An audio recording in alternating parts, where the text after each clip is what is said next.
I was sitting in my apartment in Portland, Oregon, eating leftover Chinese food when my phone rang with news that would change everything.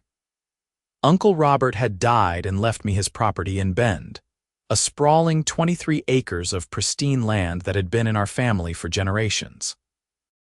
The funeral was small, just me and a handful of his old fishing buddies who shared stories about a man I wished I had known better. Uncle Robert had been something of a recluse, living in his modest cabin on that massive piece of land, refusing every developer's offer to buy him out over the years. The lawyer handling his estate, a nervous man named Gerald Pritchard with wire-rimmed glasses, handed me the keys and a folder full of documents after the service. "Your uncle was very specific in his will," Gerald said, adjusting his glasses.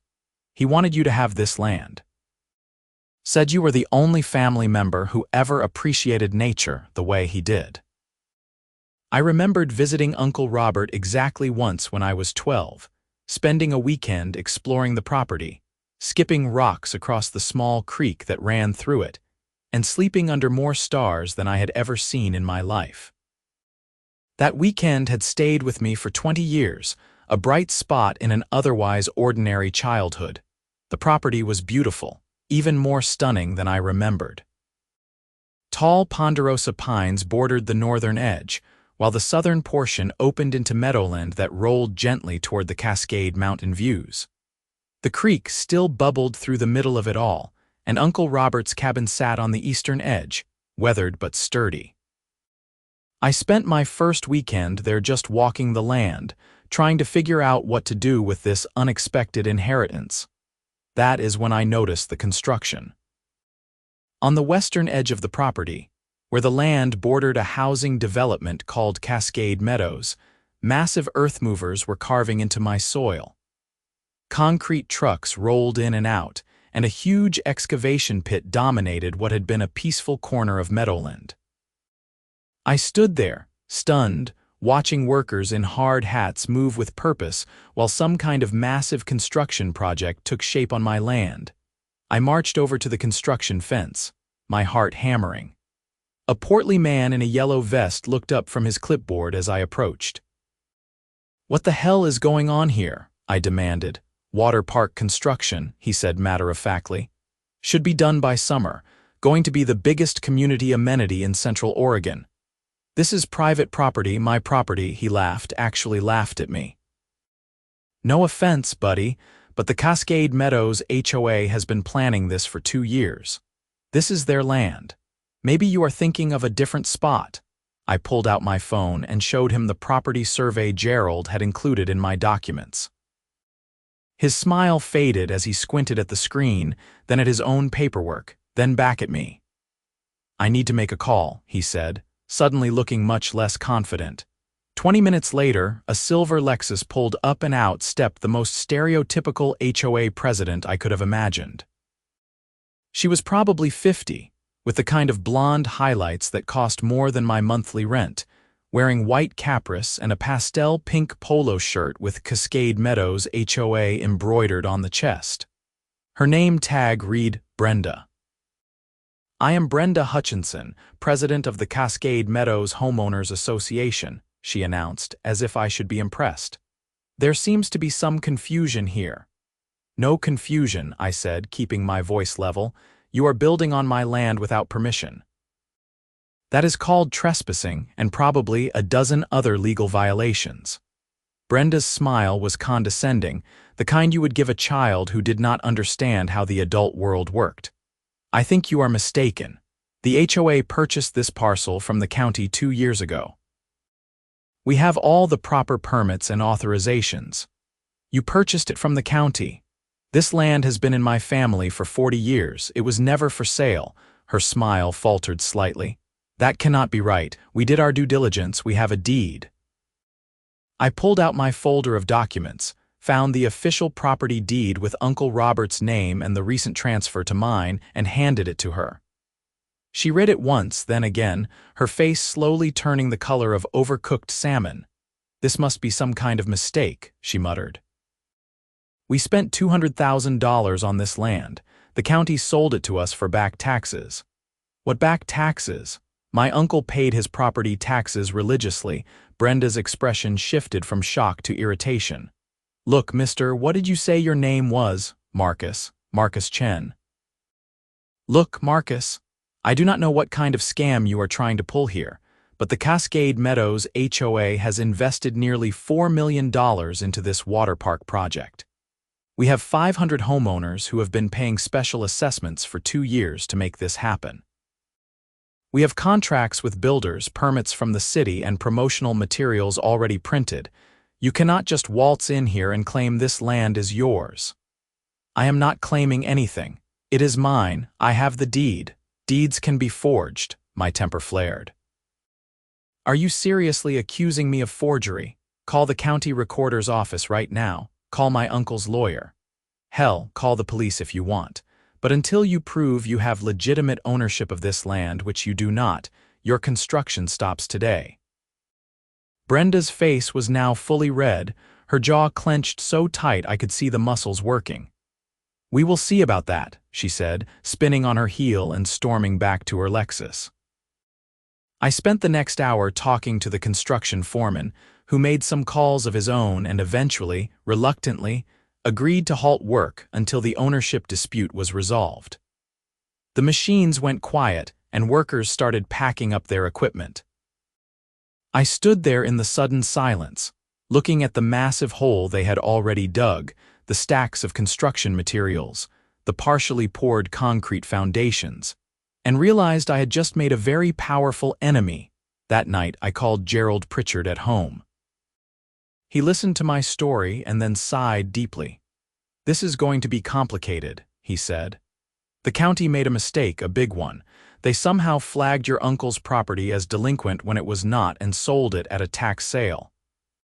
But your uncle's ownership predates their sale, which means legally you are the rightful owner. The HOA's purchase was invalid. So I am in the right, absolutely. But being right and getting a quick resolution are two different things. The HOA is going to fight this. They have money invested, promises made to their community. They will sue, tie this up in court for months or even years. Can they just restart construction while we fight it out in court? Not if you get an injunction, which I will file first thing Monday morning. But Marcus, I need you to understand what you are up against. HOAs can be vicious when they feel threatened, and this Brenda person sounds like a real piece of work. They are going to make your life difficult. Gerald was right about the injunction. By Tuesday afternoon, I had a court order preventing any further construction on my property. I also had 3 threatening letters from the HOA's lawyer, 2 visits from Brenda with different board members trying to intimidate me, and a Facebook post in the Cascade Meadows community group calling me a con artist and a thief. I drove into Bend and met with my own lawyer, a sharp woman named Patricia Valdez who specialized in property law. She read through everything and gave me a grim smile. You are going to win, Patricia said, but they are going to make you suffer for it. The HOA will drag this out, file motion after motion, try to exhaust you financially and emotionally. That is their playbook. So what do? We file a countersuit. Trespassing, property damage, theft of resources. Make them hurt too. And in the meantime, you sit tight and do not let them bully you. I went back to the property that evening and really looked at what they had built so far. The excavation was massive, easily the size of an Olympic swimming pool. They had poured concrete foundations for what looked like changing rooms and a pump house. There were stacks of water slides still in their shipping containers, filtration equipment, and enough PVC piping to plumb a small city. The construction foreman had told me they were about 30% complete when I shut them down. That is when the idea hit me. They had built most of a water park on my land without permission. The county would eventually force them to remove it all, probably at massive expense to the HOA. But what if it did not have to be removed? What if it was completed instead? I spent the next 2 days researching like crazy. Building codes, business licenses, liability insurance, health department regulations for public swimming facilities. It turned out that while the HOA had pulled permits for construction, Those permits were based on fraudulent ownership documents. But I, as the actual property owner, could apply for legitimate permits to complete and operate the facility. The more I dug into it, the more feasible it seemed. The HOA had done the hard part, the expensive excavation and foundation work. I would need to invest money to finish it, but nothing close to the $4 million they had budgeted. And Bend was a tourist town, especially in summer. People came from all over to enjoy the weather, the outdoor activities, the craft beer scene. A water park could be profitable. More importantly, it would drive Brenda absolutely insane. I called Patricia and ran the idea past her. She was quiet for a long moment, then laughed so hard I had to hold the phone away from my ear. "That is the most beautifully petty thing I have ever heard," she said, "and completely legal. You own the land, you can do whatever you want with it, including completing their water park and running it as a private business. The HOA cannot stop you. Will it hurt our lawsuit? Are you kidding? It will strengthen it. You will be demonstrating that their trespassing and unauthorized construction caused you to incur business expenses. We can add that to the damages we are seeking." I met with 3 different contractors over the next week, getting quotes to complete the water park. The lowest bid came from a guy named Dave Thornton, who ran a small construction company and had a wicked sense of humor when I explained the situation. "So you are going to finish the HOA's water park and charge them to use it?" Dave asked, grinning. "Charge everyone to use it. It will be a public business. Man, I have built a lot of things in my 30 years in construction, but this might be my favorite project ever. When do we start?" We started immediately. Dave's crew moved in and began where the HOA's contractors had left off. We poured the pool basin, installed the filtration system, erected 3 water slides that were surprisingly elaborate, and built proper changing facilities with showers and bathrooms. We added a small concession stand, plenty of lounge chairs and shade structures for hot summer days. We planted grass and laid down non-slip decking around the pool areas. Brenda showed up every few days to scream at me. The first time, she brought 2 other HOA board members, a stern-looking man named Craig and a nervous woman named Susan. "This is outrageous," Brenda shrieked. "You cannot just build a water park." "I am not building it," I said calmly. "You already built it. I'm just finishing what you started, on HOA property, on my property. We have been through this, Brenda. The court has ruled in my favor twice now." That was true. Patricia had won 2 preliminary motions already, firmly establishing my ownership and the HOA's trespass. But the HOA kept fighting, filing appeal after appeal, each one more frivolous than the last. "This is theft," Craig barked. "You are stealing our investment. Actually, you trespassed on my land and built an unauthorized structure. I would be within my rights to sue for demolition costs. Instead, I am completing the project and putting it to use. You should be thanking me." Brenda looked like she might have a stroke. Thanking you. Do you have any idea what you have done to our community? Our homeowners paid special assessments for this amenity. 500 families expecting a water park for their children, and now you are going to charge admission. That is generally how businesses work, yes. This is extortion. No, Brenda, extortion is a crime. This is capitalism. She stormed off, and I heard her screaming into her phone before she even reached her Lexus. The construction took 6 weeks. We worked fast, cutting through red tape because I actually owned the land and had legitimate permits. The health department inspected everything twice and gave us full approval. The city signed off on our business license. I purchased $2 million in liability insurance. By mid-June, Cascade Meadows Aquatic Park was ready to open. I hired a small staff, mostly college kids home for summer who needed work. My manager was a sharp 22-year-old named Amy who had worked at a community pool in high school and knew how to handle rowdy customers and pool chemistry in equal measure. We set admission prices at $25 for adults, $15 for kids, with family packages and season passes available. I had no idea if anyone would actually come. The first day we opened, I half expected to stand around alone with my staff, surrounded by empty water slides. Instead, we had 73 people show up. Families from Bend who had heard about the new water park, tourists staying at nearby hotels, even some teenagers from the community college. They loved it. The slides were fast and fun, the pool was pristine, and the setting with views of the Cascades was genuinely beautiful. By the end of the first week, we had served over 600 guests. Word was spreading on social media, with people posting selfies from the water slides and tagging the location. Local parenting groups were recommending us. A travel blogger wrote a glowing review, and then the Cascade Meadows HOA residents started showing up. The first one was a mom with 3 kids who lived 2 streets away from the water park site. She walked up to the admission gate where I was helping Amy with the morning rush and demanded to be let in free. "I live in Cascade Meadows," she said. "We paid for this water park. I should not have to pay admission." "Do you have a season pass or day pass?" Amy asked politely. "I do not need one. I paid special assessments to the HOA for 2 years to build this place. It is ours." I stepped in. "The HOA built this facility illegally on my private property. I completed it and am operating it as a business. Admission is required for everyone." "That is theft. Brenda said you stole our water park." "Brenda is wrong about a lot of things. If you would like to purchase admission, it is $25 for you and $15 per child. Otherwise, I will have to ask you to leave."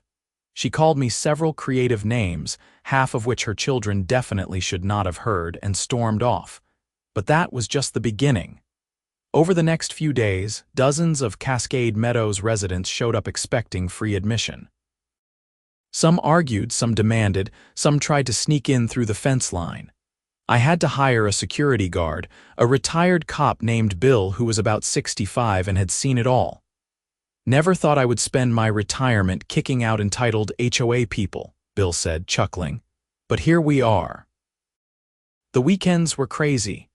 We were getting 300 to 400 visitors per day. I had to hire more lifeguards, more concession workers, more maintenance staff to keep up with demand. The revenue was stunning. On a good Saturday, we were bringing in $8,000 to $10,000 in admission fees alone, plus another $2,000 from concessions. Brenda showed up on the 4th of July weekend, our busiest days yet.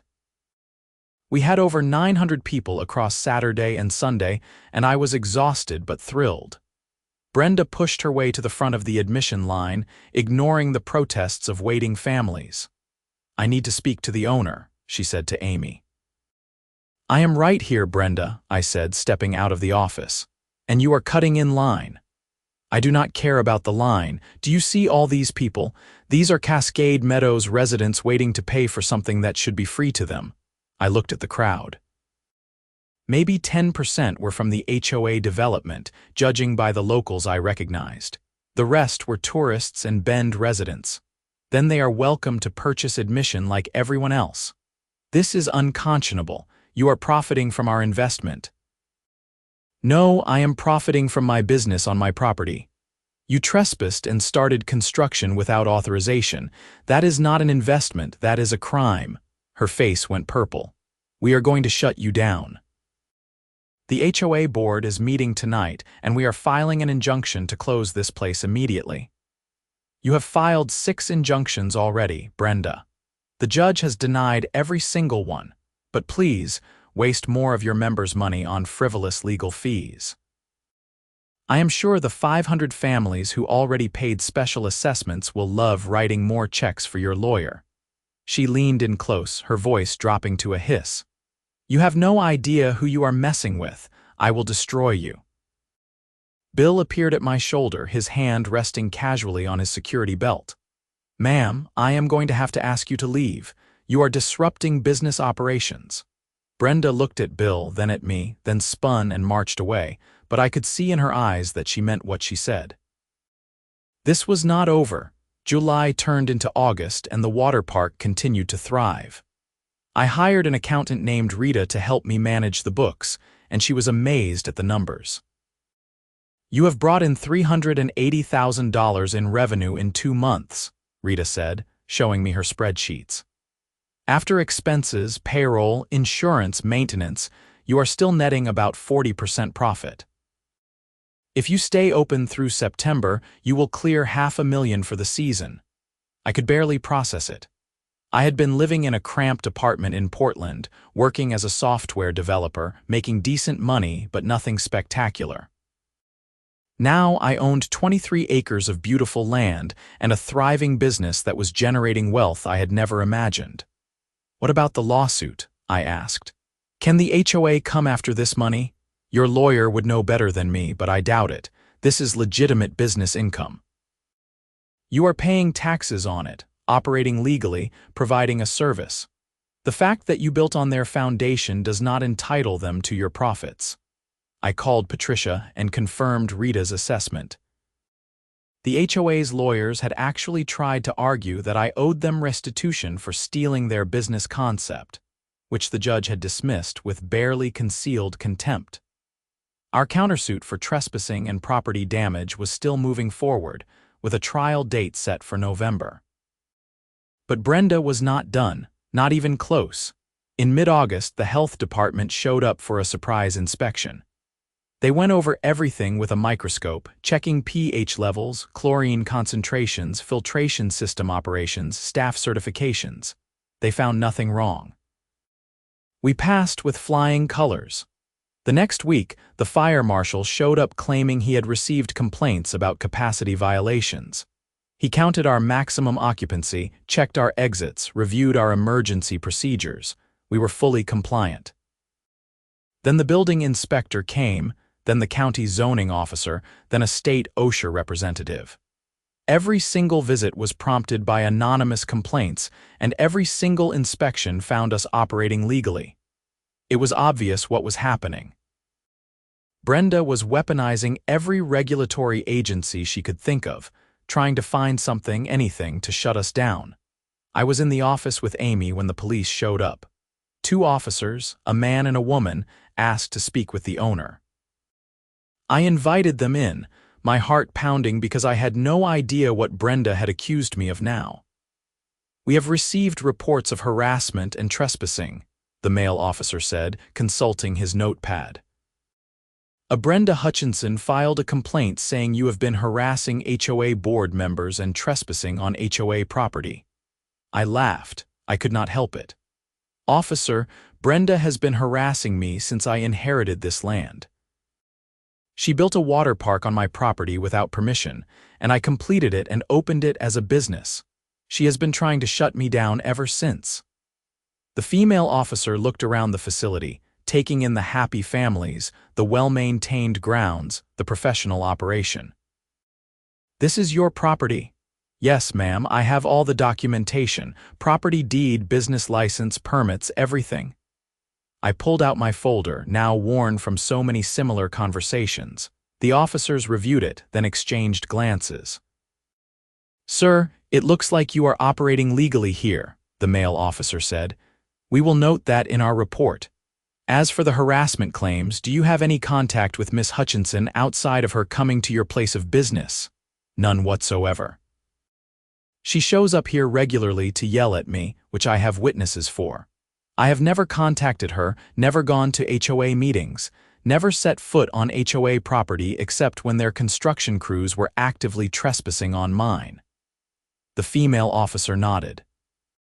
"We will include that in our report as well. Have a good day, sir." After they left, Amy let out a breath. "That woman is insane. She is desperate," I said. "The HOA members are furious with her. They paid special assessments for a water park they cannot use without paying admission.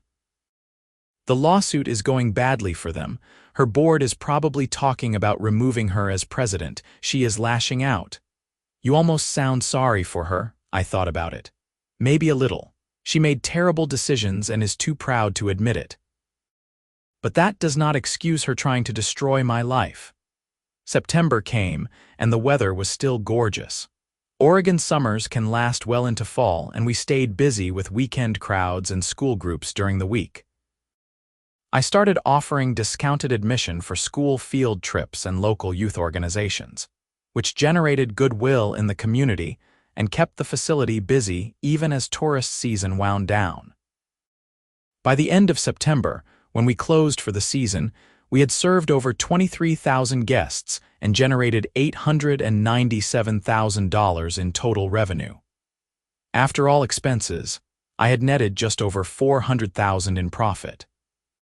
I sat in the office on closing day, looking at the final numbers and could not quite believe it was real. Rita helped me plan for the off-season. Property taxes, equipment maintenance, staff retention bonuses, legal fees for the ongoing lawsuit. Even after setting aside money for all of that, I was financially secure in a way I had never been before. "What are you going to do now?" Rita asked. "Prepare for next summer," I said, "and win this lawsuit." The trial happened in early November. Patricia had prepared an airtight case. We had documentation of the HOA's trespass, their construction on my land without permission, the county's erroneous tax sale, and my legitimate ownership. We had photos of the property damage, receipts for my costs to complete the facility, and testimony from contractors and county officials. The HOA's lawyer, a slick guy named Jeffrey Wharton, who probably charged $500 an hour, tried to argue that the HOA had acted in good faith based on the county's fraudulent sale. He claimed they were victims too and should not be held liable for the county's mistake. Patricia demolished that argument. She showed that the HOA had never conducted a proper title search, never verified ownership beyond the county's flawed records, and never attempted to contact Uncle Robert despite his address being public record. She demonstrated that any reasonable due diligence would have revealed the error before construction began.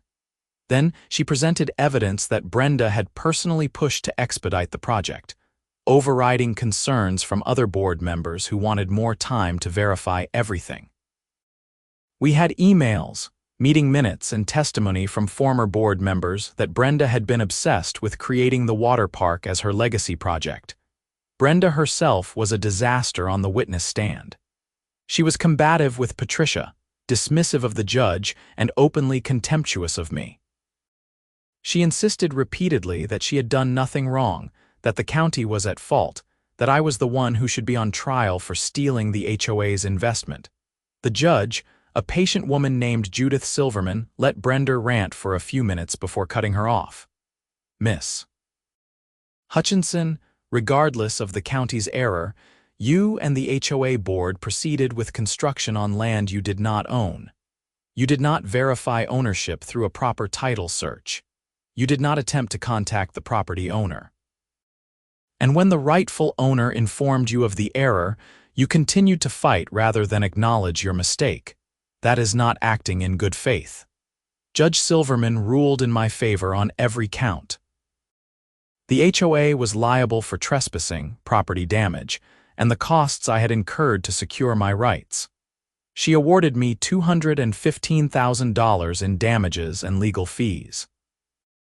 She also issued a permanent injunction prohibiting the HOA from making any further claims to my property or interfering with my business operations. But she did not stop there. "I have reviewed the documentation in this case extensively," Judge Silverman said, looking directly at Brenda. "Miss Hutchinson, your conduct throughout this matter has been egregious.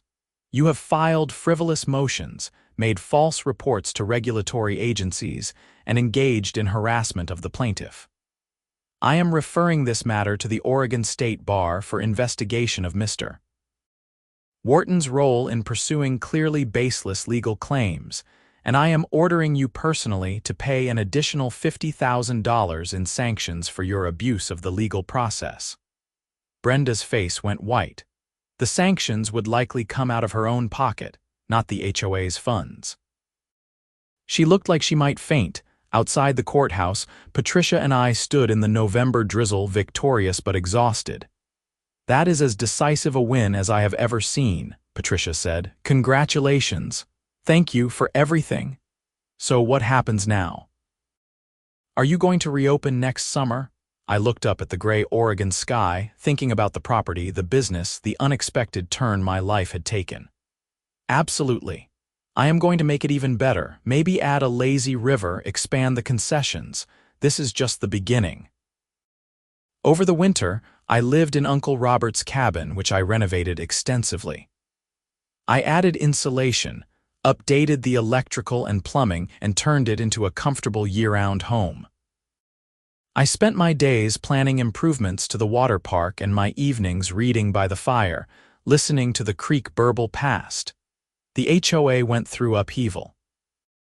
Brenda was removed as president in a contentious vote, with angry homeowners demanding accountability for the special assessments they had paid and the legal debacle that followed.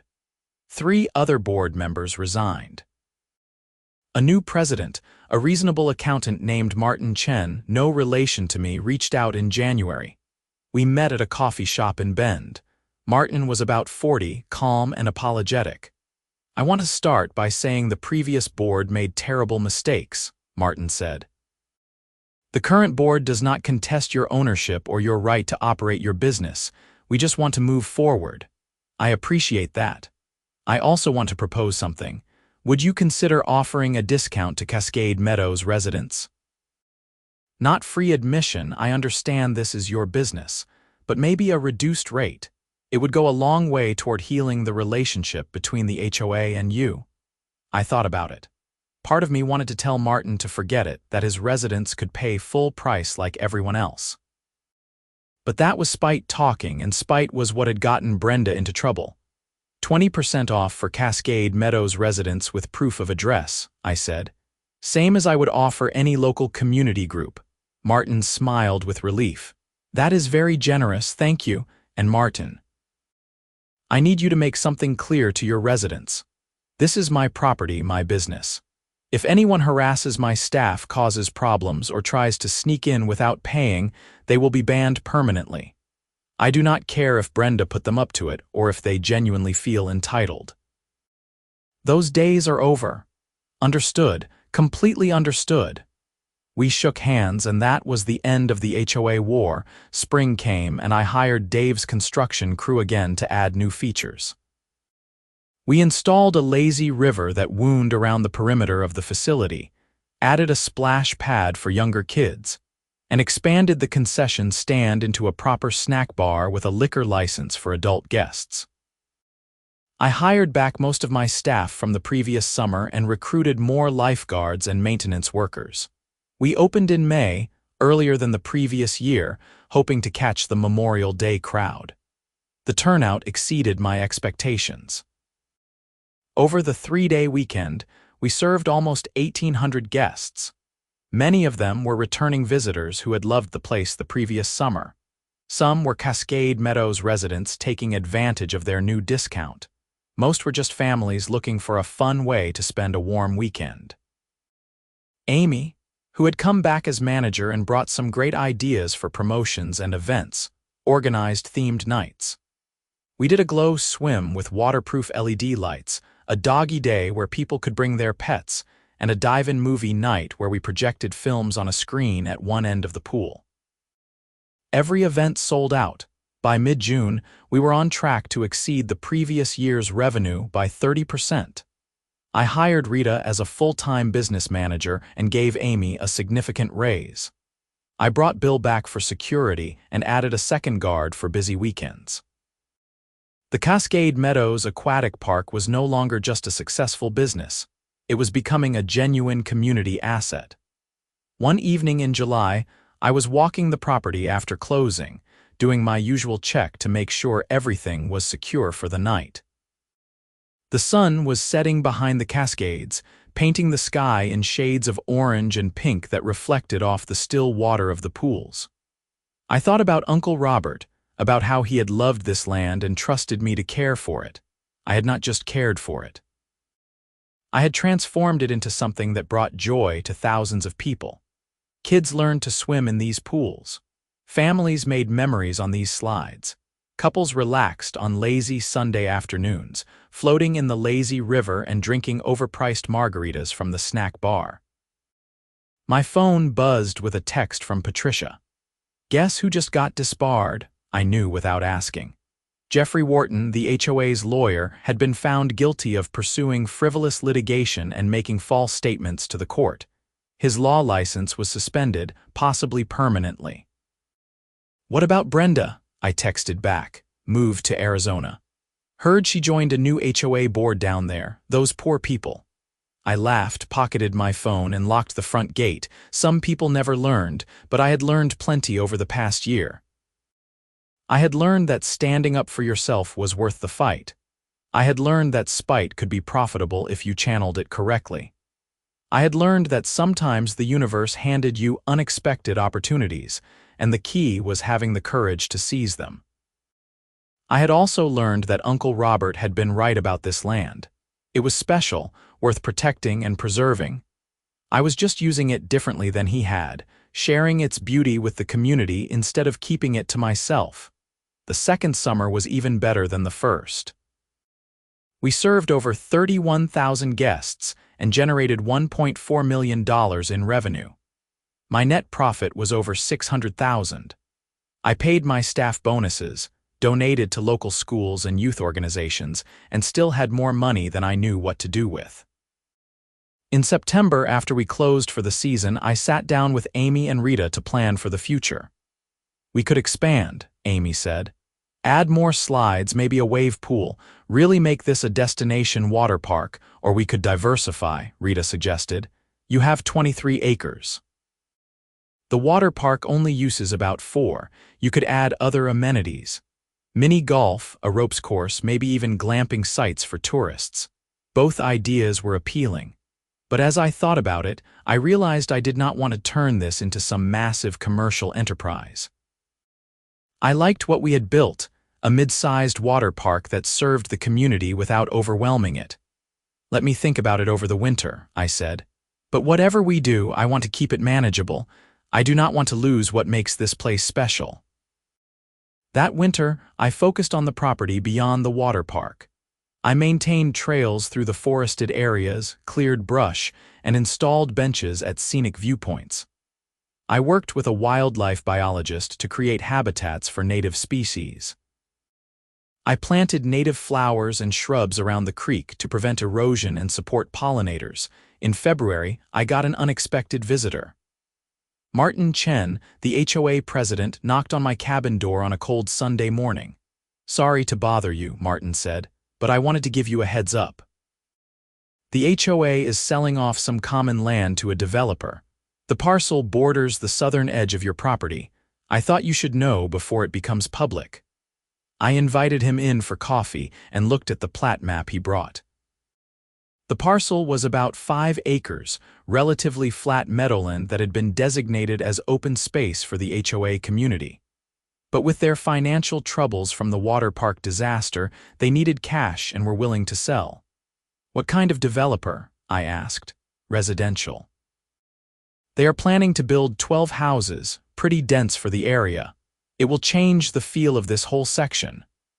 I looked at the map, tracing the property line. If houses went in there, it would border my land directly. I would lose the sense of openness, the privacy, the natural buffer that made my property so special. "How much are they asking?" $400,000. "It is a good deal for the developer." "Would they sell to me instead?" Martin looked surprised. "I do not see why not. The board just wants the money to replenish our reserves. If you are offering the same price, I think they would prefer selling to you rather than dealing with a development company." I bought the 5 acres for $380,000, negotiating slightly lower because I was offering cash and a quick closing. It was a huge chunk of my profits from the water park, but it was worth it. I now owned 28 acres of contiguous land, enough space to preserve the natural environment and ensure my business would not be hemmed in by development. Spring came again, the 3rd season since I had inherited Uncle Robert's land. We opened the water park on May 15th, and it felt routine now in the best possible way. My staff knew their jobs, the equipment was well maintained, and our reputation in the community was solid. I had decided against major expansion. Instead, I made smaller improvements focusing on comfort and experience. We upgraded the shade structures, added more lounge chairs, and installed a better sound system for music and announcements. We expanded our food menu and brought in a local ice cream company to run a stand. The results spoke for themselves.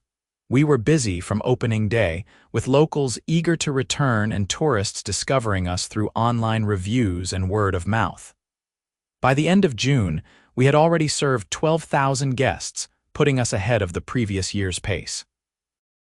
One Saturday in July, I was working the admission gate when a familiar silver Lexus pulled into the parking lot. My heart sank. I had not seen Brenda in over a year, and I was hoping I would never see her again. But the woman who got out of the car was not Brenda. She was younger, maybe early 30s, with the same blonde highlights but a much warmer expression. She walked up to the gate with 2 kids in tow. "Hi," she said. "I am Melissa. I think you knew my mother, Brenda Hutchinson. Oh no, this could not be good." "I did," I said carefully. "I wanted to apologize for her. I heard about what happened with the HOA and the lawsuit. My mom has always been intense about these things, but she went way too far with you. It was not right." I was stunned. "I appreciate you saying that." She does not see it that way, of course. She still thinks she was in the right, but the rest of the family knows better. "Anyway, my kids have been begging to come here all summer. I heard you offer a local discount. 20% off with proof of residence." "Perfect. 3 admissions, please." I processed their payment and handed over the wristbands. Melissa hesitated for a moment, then spoke again. "For what it is worth, I think what you have done here is really impressive. Turning a disaster into something good, building a business, serving the community. My mom could never admit it, but this place is exactly what she wanted to create for Cascade Meadows. You just did it better." She took her kids inside, and I stood there processing what had just happened. Maybe there was hope for the next generation. The summer rolled on with beautiful weather and steady crowds. We had a few minor incidents, the usual stuff that comes with running a public facility.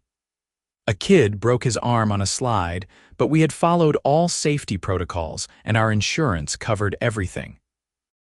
Someone's phone got stolen from a locker, but Bill caught the thief on security footage and recovered it before the family even left. A group of drunk college kids tried to sneak in after hours and got arrested for trespassing. But mostly, it was just day after day of families having fun, kids laughing on the slides, teenagers flirting by the lazy river, parents relaxing with drinks while their children burned off energy in the splash pad. I never got tired of watching it. In August, a reporter from the Bend Bulletin came out to do a feature story. She interviewed me, Amy, several guests, and even some Cascade Meadows residents. The article ran on the front page of the Sunday paper with the headline, "From HOA Nightmare to Summer Dream." How one man turned a legal disaster into Central Oregon's hottest attraction. The story was balanced and fair, covering the history of the dispute without vilifying anyone. It quoted Martin Chen praising my willingness to work with the community. It mentioned the economic impact, the jobs I had created, and the positive reviews from visitors. It even included a quote from Melissa apologizing on her mother's behalf. The publicity brought even more visitors. We had our busiest week ever in late August, serving over 4,000 people across 7 days. I had to bring in temporary staff to handle the volume. When we closed for the season in mid-September, the numbers were extraordinary. We had served 42,000 guests and generated over $2 million in revenue. After expenses, my net profit was $900,000. In 3 years, I had gone from a software developer living paycheck to paycheck to a millionaire with a thriving business and nearly 30 acres of valuable land. I sat in my cabin that fall, watching the leaves turn gold and red, and felt something I had not felt in years: contentment. I was not stressed about money, not worried about my future, not questioning my choices. I had found something meaningful to do with my life, something that brought joy to others while supporting me financially. The legal fallout from the HOA disaster continued to ripple outward. The county settled a separate lawsuit from the HOA for $800,000, acknowledging their error in the fraudulent tax sale.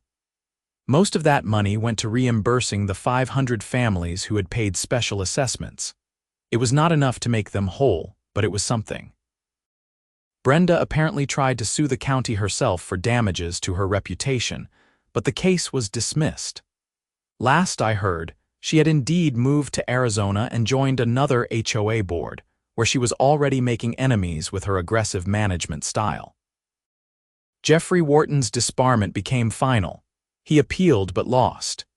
He was working as a paralegal now, a humiliating come-down from his previous position as a high-priced attorney. I did not take pleasure in their downfalls, but I did not feel sorry for them either. They had made choices, bad ones, and faced consequences. That was how the world was supposed to work. In November, I flew to Portland to have Thanksgiving with some old friends. They were amazed by my transformation, asking endless questions about the water park and the legal battle. One of them, a friend from college named Jason, asked the question I had been wondering about myself. "Are you going to do this forever, run a water park in Bend?" "I do not know," I admitted. 5 years ago, I would have said absolutely not, but now I cannot imagine doing anything else. This is my life. What about when you get older? Water parks are a young person's business. Maybe I will sell it eventually, or hire someone else to run it while I manage from a distance. Or maybe I will diversify like Rita suggested and add other businesses. I have options, which is more than I had 3 years ago. Winter was quiet and peaceful. I spent my days raiding, hiking the property, and planning incremental improvements for the next season. I took a 2-week vacation to Hawaii, my first real vacation in years. I donated $100,000 to local charities and youth programs, wanting to give back to the community that had supported my business. In February, I got a call from Patricia. She sounded excited. "You are not going to believe this," she said. "Remember how we won $215,000 in damages from the HOA?" "Of course."